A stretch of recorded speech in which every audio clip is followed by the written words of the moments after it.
देखो यार, यहाँ पर लिखा गया है क्या कि यस्य कृत्यम ना विघ्नन्ति, अर्थात यह हुआ कि जिसके कार्यों में बाधा नहीं डालता है।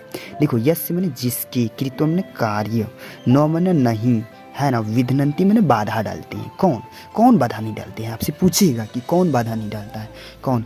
कोई बुरा आदमी हो सकता है कि उसका दुश्मन, ऐसा नहीं भाई। आपका दुश्मन कौन हो सकता है? ये शीत, ये जो अभी ठंडा जो चल रहा है, ये ठंडा आपके कार्यों में अगर बाधा नहीं डालते, जिस व्यक्ति के कार्यों में।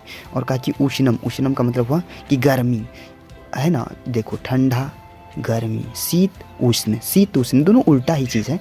तो गर्मी, मौसम से संबंधित यह बात बोला। भयम, भयम रति, यह भयम रति आपके शरीर के अंदर की जो मौसम चल रहा है, शरीर के अंदर में ही मौसम है। एक हुआ आपका अंदर में जो भय रहता है, एक रति मैंने कभी कभी आप खुश हो जाते हैं ना, भय हो गया, कभी ज़्यादा खुश हो गए, भय होने की वजह से कोई काम नहीं करते। दूसरा कि रति मैंने खुशी पा करके किसी काम को नहीं करते हैं। और तीसरा चीज़ इसमें दिया होगी समृद्धि, यानी आप पूरा समृद्ध हो जाते तब भी। समृद्ध का मतलब हुआ अमीरी, दौलतवान हो जाने के बाद आप किसी काम को नहीं करते। और दूसरा हो कि असमृद्धि, असमृद्धि यदि आपके कार्यों में ये छह फैक्टर्स बाधा नहीं डालते हैं जो भी व्यक्ति हैं, तो वो व्यक्ति स एव पंडितम उच्यते, वे ही व्यक्ति पंडित कहलाते हैं, वे ही व्यक्ति पंडित कहलाते हैं। ऐसा क्यों? चलो, यह तो शास्त्रों में लिखी हुई बात थी, अकॉर्डिंग टू विदुर नीति, सो आई कह दिया मैंने।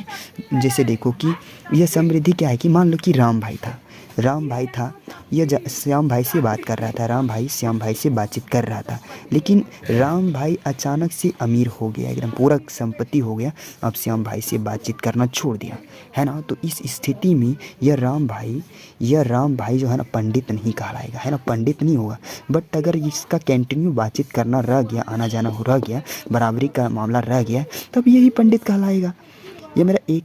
और स्टूडेंट्स के बारे में, यदि अभी शीत के मौसम में कोचिंग छोड़ दिया, उष्ण में भी कोचिंग छोड़ दिया और पढ़ना लिखना छोड़ देता है, तो वो पंडित नहीं होगा। पंडित के लिए कोई जात और प्रथा की बात ना हो। अब जानते हैं कि पंडित कौन कहलाते हैं। जैसे कि अपनी श्लोक में पढ़ ही चुका था कि शीतम उष्णम भयम रति समृद्धिर असमृद्धिर्वा। देखिए, इसको कंठस्थ कर लेना ही अच्छा रहेगा सभी परीक्षार्थी के लिए। जैसे जिसके कार्यों में शीत उष्ण भय रति समृद्धि और असमृद्धि बाधा ना बन सके, वही पंडित कहलाते हैं। समृद्धि का मतलब अपना शब्द अमीरी लिख सकते हैं, अमीरी, और समृद्धि का मतलब गरीबी, गरीबी भी लिख सकते हैं। तो ऐसे शॉर्टकट का आंसर हो जाएगा इसका।